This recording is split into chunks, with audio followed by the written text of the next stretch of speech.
Syaitan menghiasi luar biasa, yang haram-haram jadi indah, luar biasa. Kita kadang lihat rumput tetangga lebih hijau, enak banget ya rumah tangga orang lain. Ya Allah, suaminya baik, ya Allah, Masya Allah, suaminya pengertian. Kan begitu kadang-kadang. Atau juga teman-teman yang belum menikah lah, melihat ada ikhwan, ya Allah ganteng banget, Masya Allah, ya Allah, gitu kan.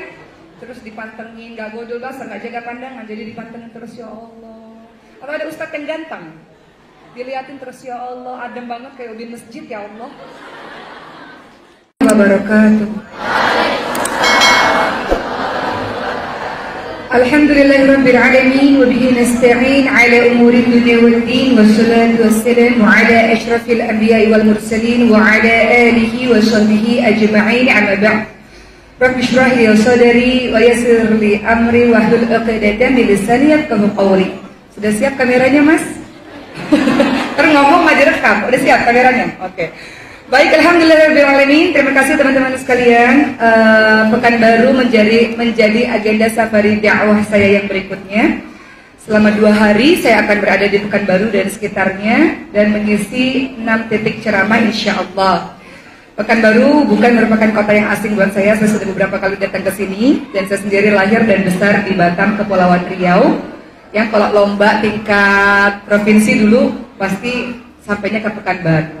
Juga kalau pramuka pasti larinya ke Pekanbaru. Jadi saudara juga banyak di Pekanbaru sebetulnya. Jadi Pekanbaru bukan merupakan kota yang asing. 16 tahun saya hidup di bumi Melayu, di kota Batam yang dekat dengan Pekanbaru. Jadi saya baru mendarat tadi di bandara dan langsung kemari, dan ini adalah menjadi titik pertama saya dalam safari dakwah saya. Yang saya hormati Ketua Majelis Ta'lim. Di sini ibu-ibu atau mbak-mbak nih? Coba yang ibu-ibu, mana ibu-ibu? Ibu-ibu, oh banyak. Yang muda-muda banyak juga.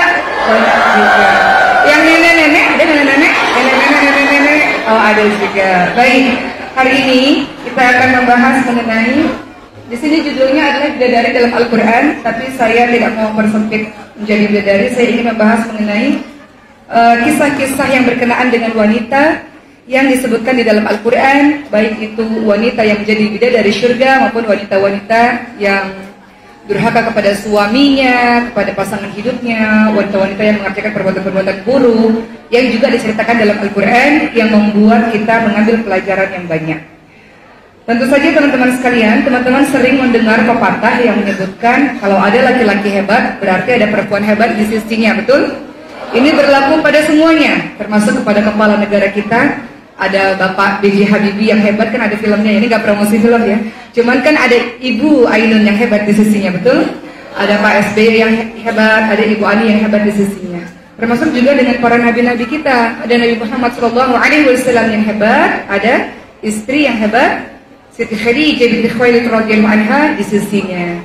Juga dengan nabi-nabi yang lain, para sahabiah dan para sahabat-sahabat yang lain, pasti ada istri yang hebat di sisinya. Jadi Al-Quran juga membahas mengenai perempuan-perempuan, teman-teman sekalian. Al-Quran membicarakan tentang pujian-pujian, sanjungan, penghargaan, kabar gembira kepada para wanita-wanita yang salihah. Dan juga Al-Quran membahas mengenai ancaman siksa neraka bagi para wanita-wanita yang memihak kepada godaan iblis. Dan hari ini kita akan membahas 10 wanita yang kisahnya ada di dalam Al-Quran. Walaupun banyak sekali kisah-kisah wanita yang berada dalam Al-Quran, namun saya hanya pilih 10 saja, khawatir waktunya tidak cukup. Wanita pertama yang melahirkan di muka bumi ini sekaligus ibu bagi seluruh manusia adalah siapa namanya? Hawa, atau teman-teman biasanya mengatakan Siti Hawa. Al-Quran memang tidak menyebutkan nama Hawa, teman-teman sekalian. Hanya saja nama Siti Hawa ini disebutkan sebagai seorang wanita yang diciptakan dari tulang rusuk kirinya Nabi Adam alaihissalam. Dan Al-Quran menyatakan bahwa Siti Hawa merupakan pasangan dari Nabi Adam alaihissalam. Nabi Adam alaihissalam adalah orang yang sepi sendiri di dalam syurganya Allah. Maka Allah memberikan perempuan sebagai pendamping hidupnya, sebagai penyejuk hatinya. Semua boleh dilakukan di dalam syurga, seperti yang sudah teman-teman ketahui kisahnya. Hanya saja tidak boleh memakan satu jenis buah, larangan dari Allah Subhanahu wa taala. Namun godaan syaitan yang sangat dahsyat membuat pada akhirnya tergoda juga untuk memakan buah keabadian tersebut sehingga terusir di dalam syurga. Dalam surah Al-A'raf ayat ke-19, A'udzu billahi minasyaitonir rajim. Wa ya Adam uskun anta wa zawjukal jannata fakula min haythu syi'tuma wa la taqraba hadhihi asy-syajarata fatakuna minadh dhalimin. Yang artinya, hai Adam, bertempat tinggallah kamu dan istrimu di syurga, serta makanlah olehmu berbagai macam buah-buahan di mana saja yang kamu sukai, dan janganlah kamu berdua mendekati pohon ini, lalu menjadilah kamu berdua termasuk orang-orang yang zalim. Al-Baqarah ayat surah Al-A'raf ayat ke-19. Jadi di dalam syurga silakan mengambil apa saja, berada di mana saja, tapi ada satu larangan yang ternyata godaan syaitan mampu menggoda Nabi Adam AS dan Siti Hawa sehingga turunlah ke bumi. Diceritakan bahwa Siti Hawa memiliki anak Habil dan Qabil, kemudian teman-teman sudah tahu kisahnya, Qabil iri dengan Habil sehingga terjadi pembunuhan yang pertama kali di muka bumi karena masalah iri hati. Kemudian pada akhirnya terjadi pembunuhan. 5 tahun kemudian dikisahkan Siti Hawa melahirkan lagi seorang anak yang disebut dengan Sid, yang disebut juga sebagai seorang nabi. Sid ini kemudian punya anak namanya Anus dan yang lain-lain sehingga lahirlah berbagai macam manusia-manusia di muka bumi ini. Menurut sebuah hadis yang diriwayatkan oleh Ibnu Hibban dan dari Abi Dzar, Sid tergolong sebagai nabi. Jadi di dalam Al-Quran wanita yang disebutkan bukan namanya, tapi menjadi wanita yang tercipta dari tulang rusuknya Nabi Adam alaihissalam. Ibu pertama kita adalah Siti Hawa. Yang kemudian kedua, kita beralih agak loncat, seorang wanita yang memiliki akhlak yang tidak baik, yang durhaka kepada sang suaminya, yakni istri dari Nabi Lut alaihissalam dan istri dari Nabi Nuh alaihissalam. Di dalam Al-Quran ada juga kisah-kisah tentang istri-istri yang tidak taat kepada suaminya, tidak taat kepada Allah Subhanahu wa taala. Teman-teman perhatikan dalam surah At-Tahrim ayat 10, Allah Subhanahu wa taala berfirman yang artinya Allah membuat perumpamaan orang-orang kafir istri Nuh alaihissalam dan istri Nabi Lut alaihissalam. Keduanya berada di bawah penguasaan atau pengawasan dua hamba saleh di antara hamba-hamba Allah. Lalu keduanya, istri ini berkhianat kepada suaminya, tetapi kedua suaminya tidak dapat membantunya dari siksa Allah. Dan dikatakan kepada mereka, masuklah kamu ke dalam neraka bersama orang-orang yang masuk ke dalam neraka. At-Tahrim ayat 10. Dijelaskan bahwa ada jenis istri-istri yang memang durhaka luar biasa kepada Allah, durhaka kepada suaminya. Istri Nabi Lut alaihissalam, kita tahu bahwa kisah Nabi Lut alaihissalam. Nabi Lut alaihissalam diminta oleh Allah berdakwah untuk sebuah kaum yang disebut kaum Sodom, kaum yang mencintai sesama jenis. Dan kemudian istri Nabi Lut alaihissalam turut membantu kaum tersebut dan berkhianat kepada suaminya, sehingga Allah hancurkan istri Nabi Lut alaihissalam bersama dengan kaum Sodom. Begitu pula dengan istri dari Nabi Nuh alaihissalam. Istri Nabi Nuh alaihissalam bahkan menganggap suaminya sudah gila. Apain kamu membawa kapal, membuat kapal besar seperti ini padahal tidak ada banjir, tidak ada apa-apa, tidak nurut dengan kata-kata suaminya. Akhirnya istri Nabi Nuh alaihissalam ditenggelamkan ke dalam air yang sangat luar biasa, banjir yang sangat besar. Kalau kita lihat dalam kehidupan kita sekarang, teman-teman sekalian, ada juga terkadang pasangan menjadi musuh luar biasa. Ibu-ibu kan di sini semua perempuan, kalau kita balikan, kadang pasangan bisa menjadi musuh. Kadang istrinya atau suaminya yang saleh, yang salehah, pasangannya yang durhaka kepada Allah. Ada juga seperti itu. Bisa mungkin pertama karena salah pilih, dari awal tahu nggak taat kepada Allah, kenapa dipilih? Dari awal tahu nggak sholat, kenapa dipilih? Bisa juga yang kedua, ujian kehidupan. Terkadang kita diuji lewat pasangan kita sendiri. Ya Bu ya, banyak juga jemaah yang cerita, semuanya baik, kehidupan saya baik, tapi saya punya ujian besar, yakni ujian rumah tangga yang luar biasa. Pasangan bukan menjadi penyejuk hati, melainkan sebagai musuh. Sudah didakwahi, sudah diingatkan berulang-ulang kali, tapi tetap tidak bisa. Tugas kita adalah dakwah sampai titik darah penghabisan. Adapun hidayah adalah milik Allah Subhanahu wa taala. Teman-teman lihat, suaminya orang hebat, Nabi Lut alaihissalam, Nabi Nuh alaihissalam, tapi istrinya sudah diingatkan berulang-ulang, tidak juga mendengar, tidak juga taat kepada Allah Subhanahu wa taala. Sama seperti ibu-ibu semua atau teman-teman sekalian. Kalau seandainya Allah uji pernikahannya, misalnya kitanya sudah salihah luar biasa, sudah taat pada Allah, ternyata Allah uji pasangan kita adalah pasangan yang buruk akhlaknya, tidak taat kepada Allah, tugas kita mengingatkan. Namun perkara hidayah adalah mutlak milik Allah yang berkuasa. Allah yang mentakdirkan dia taat kepadaku atau dia tidak taat kepadaku. Tugas kita adalah tetap berdakwah, mengingatkan sampai titik darah penghabisan. Namun adapun kalau dia tidak mendapatkan hidayah, itu menjadi urusannya Allah Subhanahu wa taala. Karena hidayah mutlak milik Allah Subhanahu wa taala. Oleh karena itu teman-teman sekalian, berdoalah seperti yang diajarkan oleh Allah Subhanahu wa taala dalam surah Al-Furqan ayat ke-74, yakni agar pasangan menjadi penyejuk hati, karena terkadang pasangan bisa menjadi musuh. Yakni doa yang sudah masyhur yang teman-teman sudah hafalkan, Rabbana hablana min azwajina wa dzurriyyatina qurrata a'yun waj'alna lil muttaqina imama. Doa agar pasangan kita, anak-anak kita, terkadang anak jadi musuh juga loh. Semuanya bahagia, tiba-tiba anak jadi ujian, jadi musuh. Banyak kan anak-anak zaman sekarang, kalau kita lihat di sosial media, yang menuntut ibunya karena harta, yang memukul ibunya sendiri, bahkan menendang kepala ibunya. Saya lihat tuh videonya, sekarang ibunya sudah meninggal dunia. Ada anak, ibunya sakit, terbaring, anaknya tendang kepala ibunya. Kan ada juga kisah-kisah begitu yang viral di sosial media. Atau pasangannya yang ternyata melakukan KDRT. Ingat KDRT bukan cuma fisik loh. KDRT itu ada 4 loh teman-teman sekalian.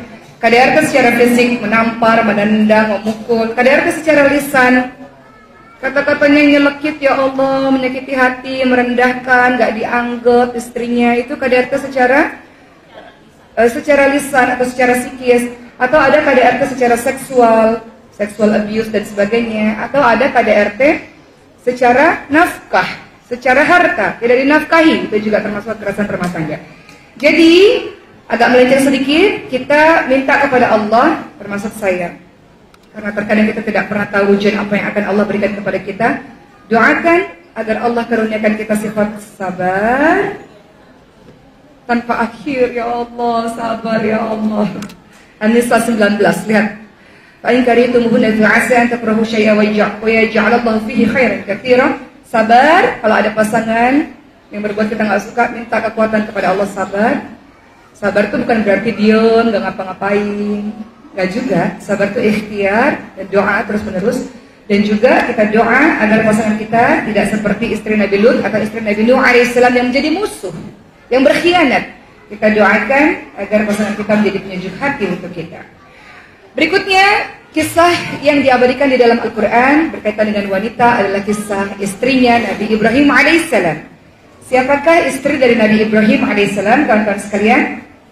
Siti Sarah dan juga Siti Hajar. Kalau kita ingat, Siti Sarah, wanita yang sangat cantik luar biasa, yang pada saat itu sebelum menuju ke Palestina, makamnya beliau ada di Hebron, Palestina. Sebelumnya Nabi Ibrahim AS dan Siti Sarah menuju ke kota Mesir, ke negara Mesir. Lalu Raja Mesir jatuh cinta kepada Siti Sarah. Maka Siti Sarah hendak disentuh, hendak dijamah. Lalu Siti Sarah berdoa kepada Allah. Kemudian Raja Mesir ini pun tangannya tiba-tiba kaku, tidak bisa bergerak. Lalu kemudian doa pada Tuhanmu supaya saya bisa bergerak lagi. Ketika Siti Sarah doa lagi, si Raja ingin menjamah lagi. Kemudian kaku lagi sebanyak 3 kali. Akhirnya Raja ketakutan dan memberikan hadiah seorang budak yang bernama Siti Hajar. Ini asal muasal kedatangan Siti Hajar dalam keluarganya Nabi Ibrahim alaihissalam. Siti Hajar sendiri dikatakan bukan seorang budak sebetulnya. Beliau adalah seorang anak raja yang menjadi tawanan bagi Raja Mesir ketika itu. Maka lihat bagaimana kehidupan Siti Sarah dan Siti Hajar. Siti Sarah pada akhirnya melahirkan seorang anak bernama Nabi Ishak alaihissalam. Yang kemudian Nabi Ishak alaihissalam keturunannya Nabi Yakub alaihissalam, sehingga menjadi Bani Israel. Bani Israel itu anak-anak keturunan Nabi Yakub alaihissalam. Dalam surah Hud ayat 72, Siti Sarah berdoa, sungguh mengherankan, apakah aku akan melahirkan anak? Padahal aku ini seorang perempuan tua dan suamiku pun dalam keadaan yang tua pula. Sesungguhnya ini sesuatu yang aneh. Jadi doa yang diabadikan di dalam Al-Quran mengenai kisahnya Siti Sarah. Kemudian Siti Hajar juga menikah dengan Nabi Ibrahim alaihissalam. Kemudian akhirnya dibawa menuju ke kota Mekah karena Siti Sarah merasa sangat cemburu dengan kehadiran madunya.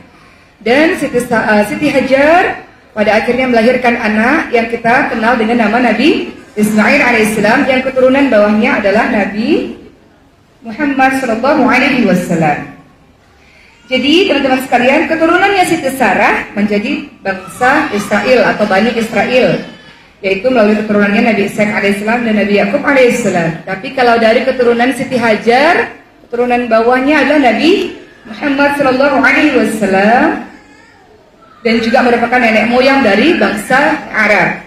Jadi kita kenal ada kisah tentang Nabi Ibrahim alaihissalam yang tidak lepas dari dua istri beliau, yaitu Siti Sarah dan Siti Hajar. Dari Siti Hajar, walaupun tidak secara gamblang dijelaskan di dalam Al-Quran, tapi kita tahu Siti Hajar mengajarkan kepada kita menjadi pribadi-pribadi yang terus berjuang, tidak putus asa, sabar, tawakkul ala Allah. Ingat bagaimana kisah Siti Hajar dan Nabi Ibrahim alaihissalam. Mereka berdua menjalankan LDR. Siapa di sini yang menjalankan LDR dengan pasangannya? Apa itu LDR, teman-teman sekalian? Long distance relationship, hubungan jarak jauh. Nabi Ibrahim alaihissalam ada di Palestina, Siti Hajar ada di kota Makkah. Bagaimana bisa mereka menjaga LDR ini sehingga baik? Saling menitipkan pasangannya kepada Allah Subhanahu wa Ta'ala. Siapakah yang bisa dititipkan? Tempat penitip terbaik adalah Allah Subhanahu wa Ta'ala. Jadi sang suami menitipkan istrinya kepada Allah, sang istri menitipkan suaminya kepada Allah, dan saling menjaga kepercayaan satu sama lain. Jadi kalau ibu-ibu ada suaminya yang keluar kota, titipkan suami kita kepada Allah Subhanahu wa Ta'ala dan saling menjaga kepercayaan masing-masing, saling menjalankan tugasnya masing-masing. Siti Hajar walaupun suaminya berada di Palestina, betul-betul menjaga anak mereka dengan baik, Nabi Ismail alaihissalam dengan baik, teman-teman sekalian. Bagaimana Siti Hajar berjuang sekuat tenaga, berikhtiar sampai titik darah penghabisan untuk melakukan yang terbaik untuk anak. Setiap ibu begitu kan? Siti Hajar berlari mencari air dari Bukit Sofa ke Bukit Marwa, Marwa ke Sofa, Sofa ke Marwa sebanyak 7 kali. Tiba-tiba air zam-zamnya ada di mana? Di bawah telapak kaki Nabi Ismail alaihissalam. Apakah Siti Hajar mengatakan, ternyata di situ airnya? Tahu begitu nggak usah deh saya capek-capek lari ke sana kemari. Apakah Siti Hajar mengatakan begitu? Tidak. Justru karena Siti Hajar telah berjuang, Allah berikan. Sudah berusaha, bertawakal, berdoa, berusaha betul-betul, Allah berikan air tersebut di bawah kaki Nabi Ismail alaihissalam. Begitu pula dengan kita, teman-teman sekalian. Tugas kita, kalau kita refleksikan, kita bawa dalam kehidupan kita sehari-hari, tugas kita adalah berusaha terus sampai titik darah penghabisan, berdoa terus jangan bosan. Kata Rasulullah, ada jenis orang-orang yang doanya terburu-buru. yakni ketika doa, aku sudah berdoa tapi Allah tidak kabulkan. Ini orang yang berdoanya terburu-buru. Allah mengabulkan semua doa. Janji Allah kok. Lihat dalam surah Al-Baqarah 186 kalau saya tak salah. Betul nggak? 187 atau 186? Wa idza sa'alaka 'ibadi 'anni fa inni qarib ujibu da'watad da'i idza da'an falyastajibu li wal yu'minu bi la'allahum yarshudun. Wahai Muhammad, kalau ada mereka yang bertanya kepadamu tentang aku, katakan, aku ini dekat. Allah mengabulkan semua permohonan hamba ketika mereka memang berdoa kepadaku, asalkan mereka beriman kepadaku dan mereka mengikuti permintaanku. Surah berapa itu? Al-Baqarah ya, teman-teman lihat nanti, teman-teman tadaburi, teman-teman yakin bahwa Allah mengabulkan semua doa kita. Tapi Allah kabulkan doa dengan 3 cara, teman-teman sekalian. Kata Rasulullah, pertama, cara Allah mengabulkan doa adalah langsung kita berdoa, Allah kasih saat itu juga. Kedua, kita berdoa, Allah ganti. Allah tahu itu membahayakan untukmu, itu buruk untukmu, Allah ganti dengan yang lebih baik. Ya Allah, saya mau nikah sama si Fulan ya Allah. Tiba-tiba si Fulan, si Ikhwan itu doa, ya Allah, saya nggak mau nikah sama dia ya Allah. Jadi Allah ganti dengan yang lain, teman-teman sekalian. Bukan berarti Allah tidak kabulkan doa. Allah kabulkan doa dan Allah ganti dengan kejelekan. Kejelekannya Allah ganti dengan sesuatu yang lebih baik. Dan ketiga, cara Allah mengabulkan doa adalah bahwa setiap doa adalah ibadah. Dan setiap ibadah mendatangkan pahala. Dan pahala-pahala akan kau dapatkan nanti di hari akhir. Al-Baqarah 186 ya, yang tadi menceritakan Allah mengabulkan semua doa. Jadi belajar dari kisahnya Siti Hajar, teman-teman sekalian, saya eksplor cerita sedikit tadi di Siti Hajar, kita belajar tentang kesungguhan, doa terus menerus dan bertawakal, berserah kepada Allah Subhanahu wa taala. Dan kata Allah, kalau memang Allah kan dengan mudah Allah kasih, ya Allah kasih. Jadi tugas kita adalah doa, ikhtiar, tawakal kepada Allah. Kalaupun Allah nggak kasih, lihat dalam surah Al-Baqarah 216. A'udzu billahi minasyaitonir rajim. Wa 'asa an takrahu syai'an wa huwa khairul lakum wa 'asa an tuhibbu syai'an wa huwa syarrul lakum. Wallahu ya'lamu wa antum la ta'lamun. Boleh jadi apa yang kamu tidak suka, itulah yang paling baik untukmu. Boleh jadi apa yang kamu suka itu sama sekali tidak baik untukmu. Allah mengetahui, sementara manusia tidak mengetahui. Jadi kalau ada terjadi apa-apa sama kita, kenapa sih ya Allah kita nggak suka? Kata Allah, itulah yang paling baik untukmu. Jadi belajar dari kisahnya Siti Hajar, dijelaskan bahwa kau harus menjadi orang-orang yang senantiasa bersabar dalam perjuanganmu, apapun itu bentuk perjuangan, berdoa, berikhtiar, tawakal kepada Allah, istiqamah. Siti Hajar kan istiqamah. Yang susah kan sabar dan istiqamah. Sabar ya Allah, sabar dan istiqamah. Siti Hajar kalau nggak istiqamah sekali doang kali dari Safa ke Marwah, tapi karena istiqamah, Safa, Marwah, Marwah, Safa terus sampai Allah berikan hadiah atas perjuangannya. Selalu ada yang manis di akhir perjuangan kita, teman-teman sekalian. Kemudian yang keempat, wanita yang kisahnya juga diabadikan di dalam Al-Quran adalah ibu angkatnya Nabi Musa alaihissalam. Siapa itu? Tidak disebutkan namanya dalam Al-Quran, tapi kita kenal namanya adalah Zulaikha atau Zulaikha. Biasa kita sebutkan seperti ini. Ini jenis wanita-wanita yang tertarik kepada lawan jenis dan kemudian menggoda. Atau kita sebut di zaman sekarang adalah banyak juga wanita-wanita yang seperti itu, yang lebih buruk luar biasa di zaman sekarang. Wanita-wanita yang senantiasa menggoda, padahal sudah punya pasangan, menggoda laki-laki lain. Hati-hati, jangan kita menjadi wanita penggoda atau wanita yang senang dengan hal-hal yang haram. Terkadang syaitan menghiasi hal-hal yang haram jadi indah, teman-teman sekalian. Kalau kita sudah nikah, aduh bosan banget ya lihat suami, tapi ngelihat suami orang kok kayaknya lebih ganteng ya. Curhat sama suami sendiri, aduh bosen nggak dengerin. Curhat sama suami orang pun lebih menyenangkan ya. Terkadang syaitan menghiasi sesuatu yang haram jadi lebih indah. Sebelum masuk ke kisahnya Zulaikha ini, saya mau ceritakan satu kisah nyata yang saya diceritakan juga oleh orang lain. Yang ini mudah-mudahan jadi ibrah, jadi hikmah.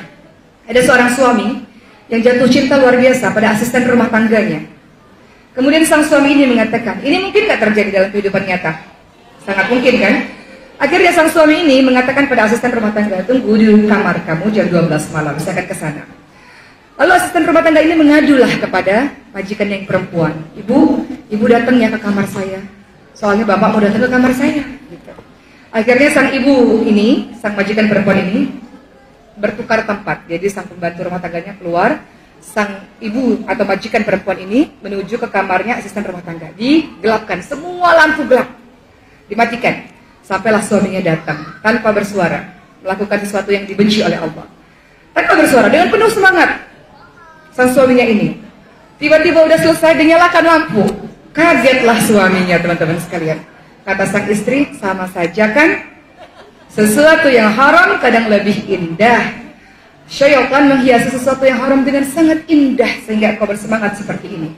Sama saja sebenarnya, teman-teman sekalian. Jadi maksudnya adalah syaitan menghiasi luar biasa, yang haram-haram jadi indah luar biasa. Kita kadang lihat rumput tetangga lebih hijau, enak banget ya rumah tangga orang lain, ya Allah suaminya baik, ya Allah Masya Allah suaminya pengertian, kan begitu kadang-kadang.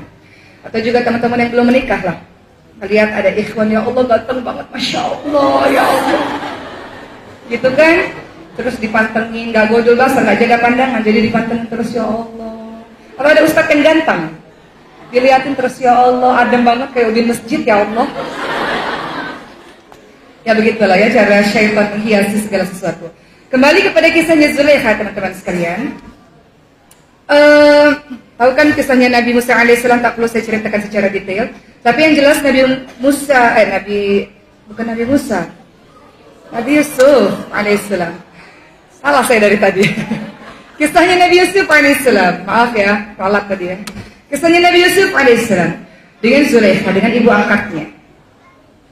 Nabi Yusuf alaihissalam memang Allah anugerahi ketampanan yang sangat luar biasa, sehingga semua orang ketika melihat Nabi Yusuf alaihissalam menjadi sangat jatuh cinta dengan beliau, termasuk juga ibu angkatnya, termasuk juga dengan istri dari orang yang sudah mengasuh Nabi Yusuf alaihissalam selama ini.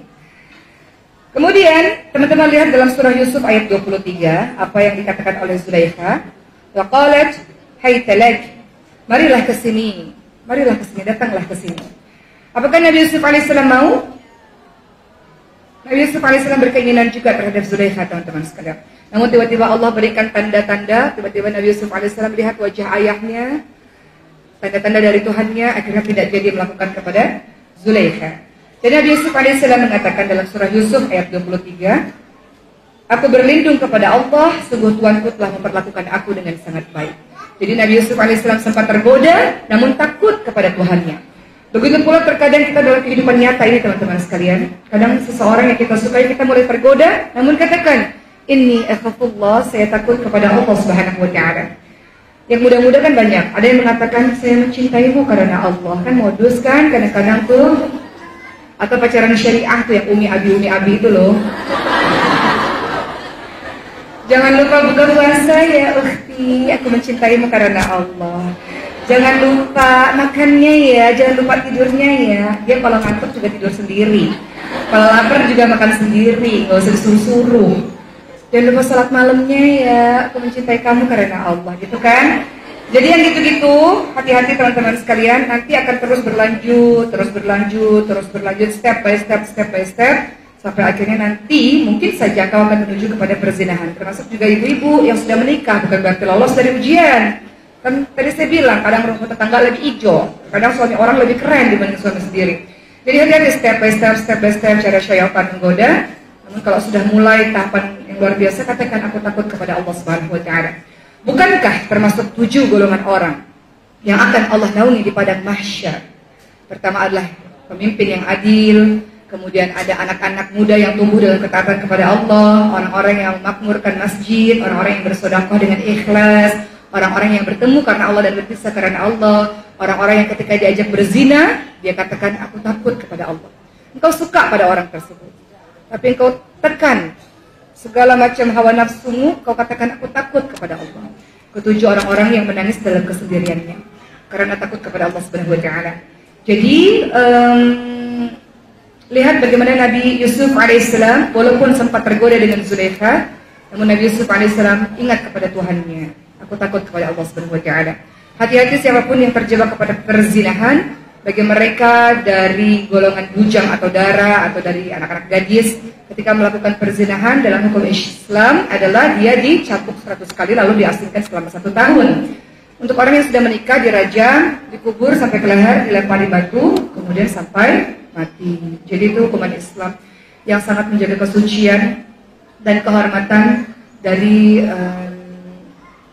hamba-hamba Allah Subhanahu wa ta'ala. Maka Allah katakan wala taqrabuz zina innahu kana fahisya wa sa'a sabila. Allah katakan jangan dekati zina. Zina adalah sebuah perbuatan yang keji, sebuah jalan yang buruk. Jadi Allah katakan bukan jangan berzina, Allah katakan jangan mendekati zina. Jadi belajar dari kisah Zulaikha alaihissalam, kisah Zulaikha dari Nabi Yusuf alaihissalam, jangan menjadi wanita-wanita yang senang menggoda orang lain.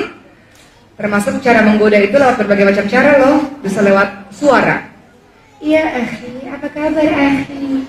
Terus kalau dipanggil sama ibu ayahnya, apa sih mah bawel banget ya Allah, cerewet ini tampun. Tapi kalau dipanggil sama kekasihnya, pakai aplikasi apa tuh suara? Jadi lembut banget tuh kayaknya. Ya, jadi itu termasuk cara menggoda. Hati-hati laki-laki, bahaya juga karena fitnah terbesar bagi laki-laki adalah wanita. Fitnah terbesar bagi wanita juga adalah laki-laki. Zina linnasi hubbu syahawati minan nisa wal banin wal qanatir bil muqantarah. Dijadikan indah pada pandangan manusia terhadap apa-apa yang diingini, yakni para perempuan-perempuan, harta-harta, anak-anak yang banyak. Seringkali laki-laki bisa lolos ujian, harta, tahta lolos, tapi wanita nggak bisa, susah. Wanita ini indah luar biasa. Pandang wajahnya indah, bentuk tubuhnya indah, suaranya indah, gerak-geriknya indah, maka kita ini jadi fitnah yang luar biasa teman-teman sekalian. Jadi nggak usah cari-cari perkara. Jangan main api kalau nggak mau kebakaran. Jangan aneh-aneh. Kisah Zulaikha mendatangkan pembelajaran untuk kita dengan kisahnya Nabi Yusuf alaihissalam untuk senantiasa takut kepada Allah Subhanahu wa taala, tidak tergoda dengan nafsu syahwat seperti itu. Dan yang kemudian yang kelima, di dalam Al-Qur'an kita juga mendapati ada kisahnya ibu Nabi Musa alaihissalam. Kisahnya Nabi Musa alaihissalam pada saat itu ada seorang raja, sama dengan kisahnya Nabi Ibrahim alaihissalam.